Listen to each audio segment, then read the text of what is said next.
Have you ever witnessed an empire collapse before your eyes? It is happening right now in Crimea. In the third quarter of 2025, a staggering 360 gas stations were forced to shut down. Picture this, the once bustling southern federal district of Russia, including the renowned coastal cities of Sochi and Novorossiysk, suddenly immobilized by a crippling fuel shortage. Over 220 gas stations in these areas are now silent, a shocking loss that represents nearly 14% of the nation's oil supply. This peninsula, transformed into a so-called political stronghold by Vladimir Putin, a supposed fortress of the Russian world, is now gasping for breath. The source of this crisis? A rapid decline in Russian energy production, precipitated by relentless drone strikes from the Ukrainian army. The culmination of Ukraine's meticulous strategy unfolded on the fateful night of October 17, 2025. As missiles rained down on a crucial oil depot near Gvardoskoye airbase, tens of thousands of tons of fuel were reduced to nothing but ashes, along with the dreams of a thriving Crimean diaspora. All the reassurances of security that had once kept the region buoyed began to unravel. And as the bitter chill of winter approached, panic took root. Imagine kilometer-long lines snaking around gas stations, not only signs of a logistical crash but harbingers of a deeper humanitarian crisis looming on the horizon. The autumn of 2025 is revealing that Putin's vision for Crimea is unraveling in a much darker way than anyone anticipated. In the aftermath of the strikes, a grim reality set in across the peninsula. This vital fuel must flow in from the mainland, but Ukrainian assaults have effectively severed those crucial lifelines. When the oil depot was obliterated, it wasn't just an attack on infrastructure, it dealt a devastating blow to the entire economy. In the early morning hours, people awoke to find signs declaring that there was no fuel available. The sense of despair was palpable as panic spread like wildfire. From Smyr to Yalta, chaos erupted. Crowds surged toward gas stations, desperate to secure a last drop. Fights broke out as people scrambled for dwindling supplies, and the black market flourished in the wake of desperation. Instead of calming the storm, the regional authorities imposed Soviet-style quotas, restricting gasoline purchases to a mere 20 liters per week. This decision wasn't simply an oversight, it was an admission of a disaster unfolding in real time. Governor Sergei Aksyonov announced new limits, raising the daily cap to 30 liters, but it was too little, too late. The essential fabric of life in Crimea, one that spun around tourism and agriculture, began to unravel. Without fuel, tourists couldn't reach their destinations, the agricultural yield began to rot in the fields, and food supplies started dwindling as delivery trucks stayed idle. With hospitals facing threats from fuel shortages for generators, the impending winter loomed ominously. Central heating systems that relied on gas were already compromised, and people realized they might soon spend their nights in freezing darkness. As hope faded, so did the faith of thousands who relocated to Crimea with dreams of prosperity. Only to face an unforgiving reality. Amid this turmoil, a new uprising began to take shape, not an orderly revolt, but a primal rebellion for survival. Voices once loyal to the regime turned to expressions of anger and betrayal. The panic-stricken populace began to yearn for a way out, flooding highways as they attempted to flee. They filled their cars with fuel, clutching to their ration cards, and headed for Kerch Bridge, now a lifeline to the uncertain shores of mainland Russia. What could Putin possibly do as his supporters began to falter? The Kremlin's reaction was a futile attempt to stem the tide of discontent. Forces previously dedicated to combat were rerouted to maintain order in Crimea, but their real objective became clear: to suppress dissent and silence criticism. The grip tightened, yet people remained unconvinced by the propaganda painting a rosy picture of recovery. The reality at the gas stations revealed a stark truth, one that the regime could no longer obscure. What will happen next as the winter draws near and the people's fury grows? Crimea's narrative is shifting rapidly, and it remains to be seen if the regime can rectify the chaos or if this is merely the beginning of an unstoppable wave of change. In the autumn of 2025, an invisible catastrophe shrouded Crimea. A severe fuel crisis unfolded mercilessly, crippling the peninsula almost overnight. A vital lifeline had snapped, throwing the region into chaos and desperation. As gas supplies dwindled, two pressing questions arose: how could these shortages bring such a significant area to its knees so quickly? And how long could the Kremlin pretend everything was under control? Crimea, a precious island with no substantial oil refining capabilities, faced a relentless assault on its very lifeblood, fuel. Military tanks required diesel, civilian vehicles depended on gasoline, and hospitals needed fuel oil to keep generators running. The mainland was the source for Crimea's crucial fuel, yet systematic attacks from Ukraine had effectively severed this supply. The decisive blow arrived on a fateful night, October 17. Ukrainian forces targeted a colossal oil depot near Gvardoskoye Air Base, an essential logistical hub for military and civilian needs. This strike not only silenced the roaring engines of the Russian Air Force but also wreaked havoc across all infrastructures in northern Crimea. With significant supplies reduced to ashes, the economic grip tightened mercilessly. The following morning brought grim news. Gas stations displayed stark signs, "No fuel, closed." Panic struck like lightning, igniting a fear that resonated through the air, heightened by the frenzied sounds of honking horns and shouting voices. From Simferopol to Yalta, desperate citizens flocked to gas stations, forming long, winding lines that snaked down the roads. The atmosphere crackled with tension as fights erupted over the last few liters, while the black market thrived amidst widespread despair. With chaos spiraling, the occupation government succumbed to the brewing storm, implementing Soviet-style restrictions, a weekly 20-liter gasoline quota. The announcement served only as an admission of the unfolding disaster. Sergei Aksionov, Moscow's appointed governor, offered a glimmer of hope by increasing rations, but that did nothing to quell the turbulent fear gnawing at the hearts of Crimeans. For the citizens, this crisis went beyond mobility, it marked the catastrophic cessation of modern life.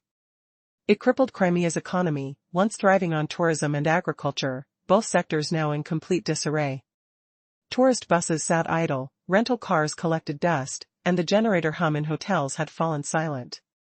Crops withered in fields, abandoned due to a shortage of diesel fuel. As supermarkets faced empty shelves, the cost of staples soared overnight. People grew uneasy, realizing that with winter approaching, their warmth would become a luxury.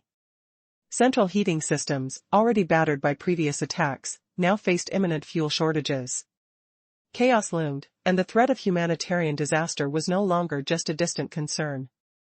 With reality slapping them wake, disillusionment blossomed among the Russian diaspora established by Putin post-2014. Those who journeyed to Crimea, lured by promises of prosperity, found themselves in a crisis of survival. The walls of comfort crumbled, and loyalty dimmed amid the realities of gas lines and frostbitten homes. The streets echoed with dissent, citizens once loyal now questioning their leaders. Bewildered and terrified, they began visualizing an escape route, gazing toward the Kerch Bridge as a pathway to uncertain freedom. Desperate families crammed into cars, risking everything to flee the impending winter's grasp, transforming the highways into rivers of anguish. Amid this despair, the Kremlin scrambled to regain control. Troops patrolled the streets, aiming to quell unrest rather than resolve the underlying issues. The state media blared false reassurances, conflating the fuel crisis with greed. But as citizens gazed out at ominous cues snaking into the horizon, the veneer of propaganda shattered. With time dwindling, how could a regime so entrenched in illusion come to terms with the reality of its crumbling foundation? The stage was set for a confrontation, neither mere survival nor organized rebellion, but an awakening tremor stirring deep within the island of Crimea. Would the Kremlin's desperation, combined with the growing discontent, spark a massive upheaval? The answers awaited in the chilling winds of winter, as the last echoes of an empty gas can echoed ominously through the streets. The previous section detailed how Ukraine's deadly strike on the oil depot at Gvardoskoye Air Base left Crimea's strategic fuel reserves in ashes or unusable, strangling the peninsula's lifeline. Now, the invisible grip of economic disaster tightened, forcing civilians to face the harsh truth as empty gas stations bore signs of no fuel yet, plunging the region into turmoil. Picture this, a tidal wave of raw panic crashes over Crimea, wilder than the darkest days of the 1990s. From Smyr to Yalta, from Kerch to Sevastopol, desperate crowds surged to every fuel pump, clawing for the final fuel drops. Imagine the crunch of gravel under frantic feet, the roar of shouted arguments, and the sharp sting of fight-scented air as miles-long lines erupt into brawls. What forbidden question haunts us here? Could one catastrophic night expose the fragility of an empire's vaunted stronghold, turning allies into fleeing shadows? Instead of soothing the frenzy to regain control, the occupying authorities ignite the inferno further with blunt Soviet-era rationing, a scant weekly gasoline limit of 20 liters. Feel the visceral jolt, the feudal rage bubbling like a pot about to boil over. This move wasn't a subtle nudge but a deafening scream. Disaster had arrived. Kremlin-appointed Governor Sergei Aksionov declared late Sunday that starting Monday, drivers could snatch up to 30 liters per person daily, a slight bump that only mocked the chaos, failing to mask the looming abyss. Yet, this fuel famine bites deeper, grinding modern existence in Crimea to a screeching halt. Fuel pulses as the peninsula's very bloodstream. Block that vital flow, and every vital function withers away, one agonizing collapse at a time. Sense the cold draft creeping in, the ominous hum of silence where engines once roared. Russia's engineered diaspora, lured with promises of paradise, now stares into the void. Did they barter their futures for a mirage that dissolves in diesel fumes? Crimea's fragile economy, perched on just two shaky legs, tourism and agriculture, shatters entirely. Tourism, already crippled by relentless assaults, now bleeds out from fuel-starved veins. Tourist buses stall lifeless, rental cars sit frozen, and hotel generators sigh into quiet darkness. The chill of flickering lights forces desperate hotel staff to huddle in the dim glow. Agriculture, caught in harvest frenzy, crumbles as tractors and combine harvesters thirst for unreachable diesel, leaving crops to wither and rot in sun-baked betrayal.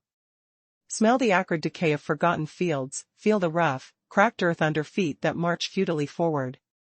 What humiliation strips away an occupier's claims of control, watching an island paradise fade into unrecognizable ruin. This rupture spirals into full societal meltdown. Food delivery trucks imprison themselves in warehouses, starving supermarket shelves until they're bare and haunting. Basic goods skyrocket, prices doubling, tripling overnight, a gut punch to families already gasping. Ambulances, those vital couriers of life, stumble without fuel even for emergencies, their sirens echoing like ghost cries. Public transit disintegrates, stranding workers who can't reach jobs, their footsteps fading into resignation. The sweet scent of normalcy turns sour with rising unrest. Looming ahead, a humanitarian nightmare unfurls, and winter looms as the cruelest foe. Hospitals and schools teeter on the edge of frigid blackout, their halls likely to chill into ice tombs. Can Putin's grand Crimean vision survive the frost of betrayal, where loyalists become rebels, and the once mighty regime drowns in its own frozen tears? The gas infrastructure, pummeled by prior strikes, now starves further from fuel oil scarcity, leaving tens of thousands of homes shrouded in icy gloom. This scenario paints a nightmare of suffering, where warmth flees and hope dwindles. But what twist hides in the sub-zero shadows, a sudden spark of defiance that could ignite rebellion, or the Kremlin's last, desperate gambit to salvage a crumbling dream? As tensions simmer and borders blur between fear and fury, the peninsula hangs dangerously on the brink. With bridges choked and highways snarled by exodus, image the distant rumble of uncertainty, the heavy thud of doors slamming shut on dreams.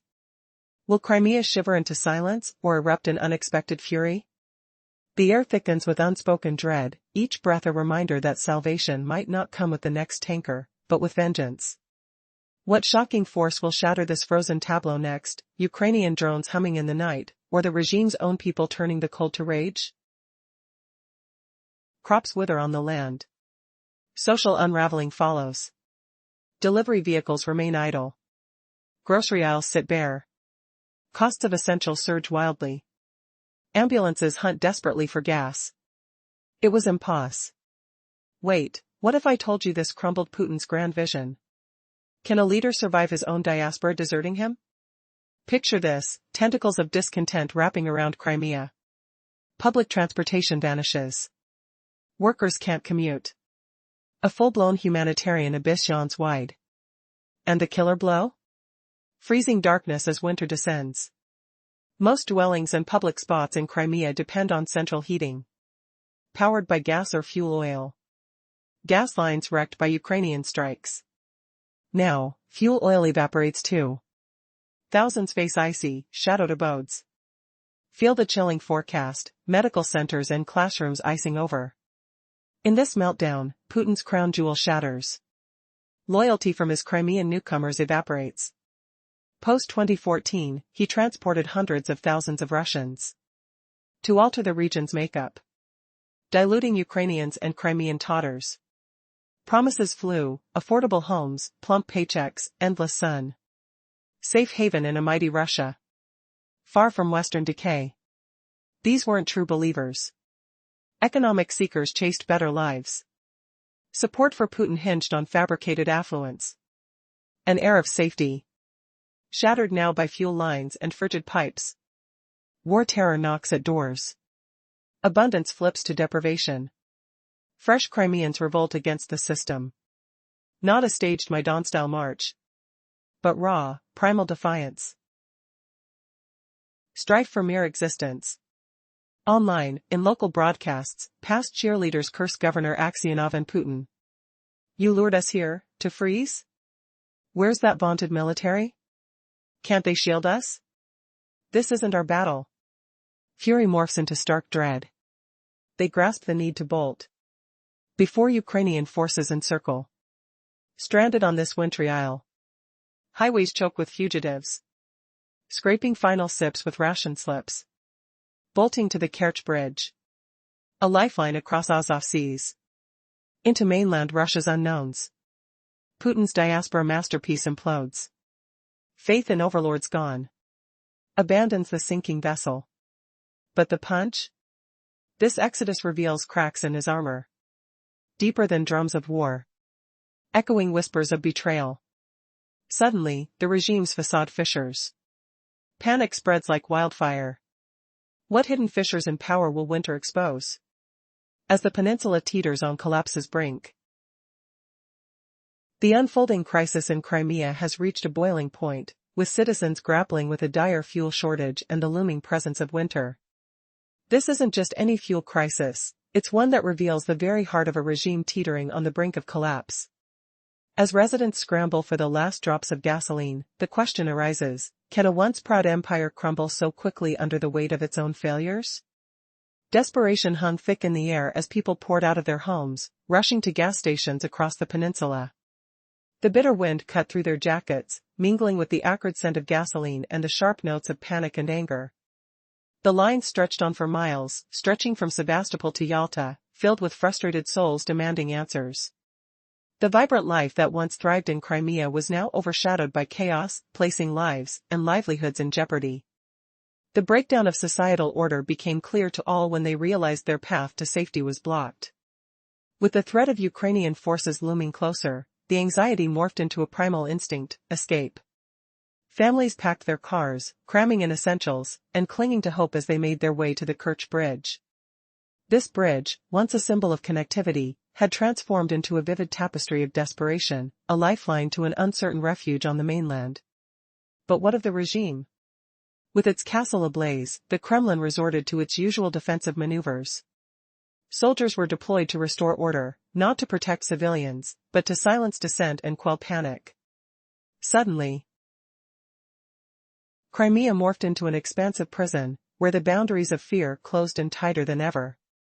Meanwhile, state-controlled media spewed lies, painting the chaos as fabrications of opportunistic profiteers, igniting disbelief among the masses.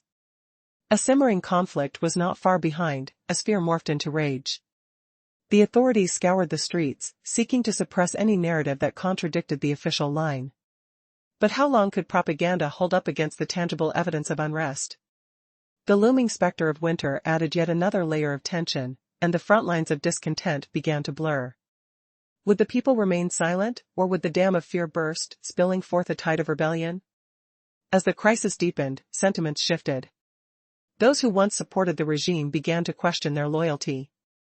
The chilling thought echoed throughout the dimly lit homes: you brought us here, and now you're leaving us to freeze? What would happen next? Could rebellion for survival ignite the flames of change, or would that hope be extinguished in the face of authoritarian might? In the end, as they confronted the regime's stonewalling and ongoing failures, the belief in a promised future was crumbling. The very fabric of their lives unraveled, leaving behind a gripping tale of desperation and uncertainty. What would the winter hold for the beleaguered people of Crimea, and would they find the strength to rise against their oppressors before it was too late? The fuel crisis in Crimea has escalated to unprecedented levels. With over 360 gas stations forced to close, the situation has become critical, leaving residents scrambling for fuel as winter approaches. The peninsula, deemed a stronghold by the Kremlin, is now suffocating under the weight of its own failings. On October 17, 2025, a strategic drone strike by Ukraine devastated an oil depot at Gvardiskoye airbase, effectively choking the lifeblood of Crimea. The ramifications were immediate and dire. In the aftermath of this attack, gas stations erupted with frantic chaos. Panic swept across the peninsula as people formed mile-long lines, eager to siphon whatever fuel they could. The usual clamor of life in Crimea, a blend of summer tourists and bustling locals, was replaced by an eerie silence, punctuated only by shouts and the revving of engines. Shortages drove the price of basic goods skyrocketing, shelves emptied as desperate citizens scoured for food and fuel. The once vibrant island was morphing into a landscape of despair. In a desperate maneuver, the Kremlin attempted to quell the unrest by deploying troops to secure gas stations and silence dissent. Yet, these actions only intensified the atmosphere of fear.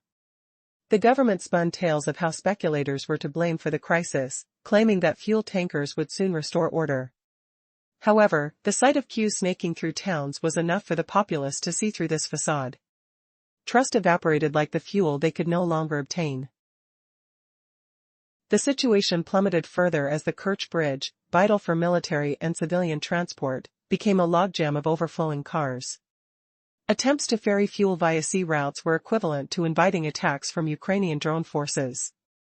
As winter loomed closer, the reality of collapsing infrastructure took hold.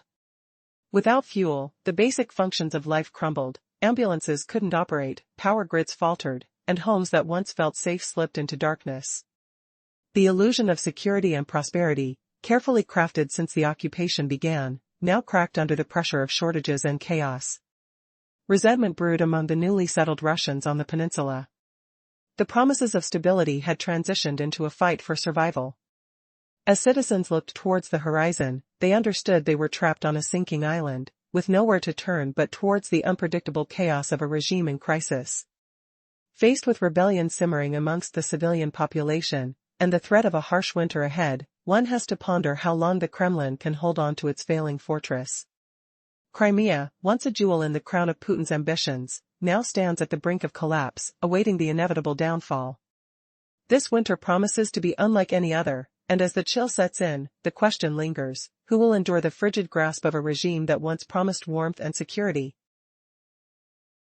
In the cold winds of October 2025, a storm is brewing over Crimea, a peninsula once seized with great fanfare and now teetering on the brink of disaster. Fuel shortages have spiraled into a humanitarian crisis, revealing fractures that cut deeper than just logistics. They carry the weight of shattered confidence in an empire that prided itself on its strength. As 360 gas stations across the region shut down, panic and desperation grip the civilian population, while a much darker narrative unfolds behind closed doors. The oil that once flowed freely now runs dry, and those who once believed in the security of military might are discovering a harsh truth: an empire's strength is tightly woven into its resources. For the soldiers stationed in Crimea, the tanks that should roar with power sit silent, unmovable piles of metal, victims of an energy drought. The real apocalypse isn't playing out in the streets, it's happening within the barracks, where the despair of the ranks mirrors the anxiety of the populace. Amid this chaos lies a disturbing reality. Within the military hierarchy, morality has crumbled, and desperation is taking its toll. The frantic scramble for fuel turns into a grotesque display of self-preservation. High-ranking officers, seated in comfort at the headquarters in Sevastopol, have drawn lines of privilege, prioritizing their escape over the lives of the soldiers under their command. Those supposed to safeguard the peninsula are being tossed aside as a new order emerges: military cannibalism, where fuel is the most valuable asset, surpassing even weaponry. As the turmoil deepens, the cycle of betrayal begins. The privileged elite divert whatever remaining reserves exist, not to support the frontline troops or maintain essential services, but to secure their own escape, filling opulent vehicles to whisk away families and riches before the collapse becomes undeniable. The anxiety of the masses transforms into fury as they realize the affluent few prioritize their safety over collective survival. The bitterness of this betrayal permeates the air. Citizens expect tangible protection, yet the very people sworn to defend them are spiraling into a frenzy of self-interest. The deep-rooted anger turns to dread. How long can this untenable situation persist? As daybreak reveals mile-long queues at the pumps, the fragility of life becomes apparent. Each moment stretches out like a fever dream as rumors swirl and reality darkens. Will the cries of the desperate be heard? Will the foundations of this empire tremble under the weight of disillusionment? As the last drops of fuel trickle away, so too does the cohesion that once held Crimea together. The chaos in the streets is just the beginning, a harbinger of deeper unrest brewing beneath the surface. The winds of change howl in the air, as winter approaches and hope fades, leaving only questions in their wake: who will stand when the tide turns, and who will be left behind in the cold? In the chilling autumn of 2025, Crimea stands on the brink of a catastrophic collapse. Over 300 gas stations have shuttered, a grim reality that echoes through the streets of cities like Sochi and Novorossiysk. This peninsula, once viewed as an impregnable fortress by the regime, has now been reduced to a silent spectacle of despair. The lifeblood of this region, energy, has evaporated, leaving behind a desperate population grappling with a future buried under the weight of empty fuel tanks. As we delve into this tragic saga, the roots of the crisis unfurl. The Ukrainian army has meticulously orchestrated an operation designed to choke the life out of Crimea. By taking aim at strategic energy hubs, they struck the vital oil depot at Gvardiskoye Air Base on October 17, turning valuable resources to ashes and leaving Putin's grand vision of Crimea in utter disarray. The illusion of security has shattered like glass, laying bare the hardships ahead as winter approaches. The auditory chaos of gas lines fills the air, punctuated by the shouts of frustrated citizens and the metal clink of gas canisters. Yet, this is more than just a logistical problem, it signifies the crumbling foundation of modern life in Crimea. With the vast majority of fuel supplies cut off by the relentless drone attacks, panic quickly replaced calm.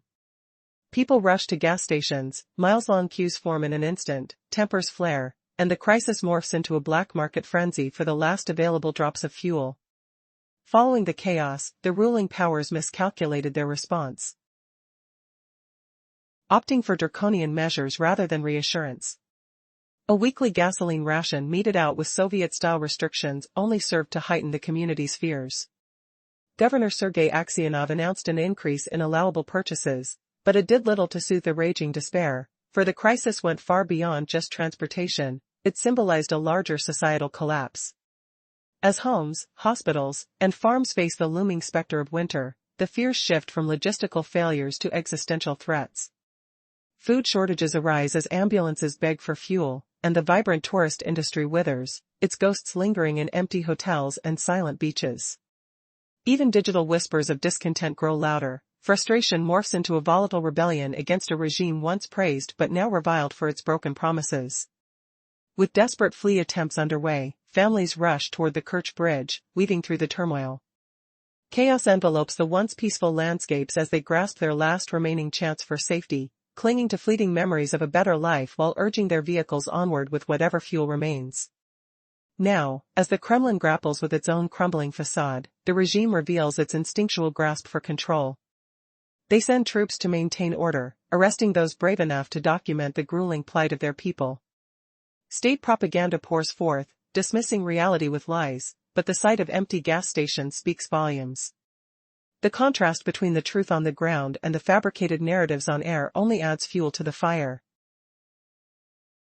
The grip of despair tightens around Crimea, and with each passing moment, the reality sinks deeper. The hopes of the elite secure within their armored vehicles juxtapose against the broken spirits of frontline soldiers languishing without food or fuel. As they await their fate beneath the looming threat of drone strikes, an undeniable question lingers: what will become of Crimea, and can anyone save it from the abyss? Russian forces, stricken by crippling fuel shortages, have huddled around their secure bases for protection.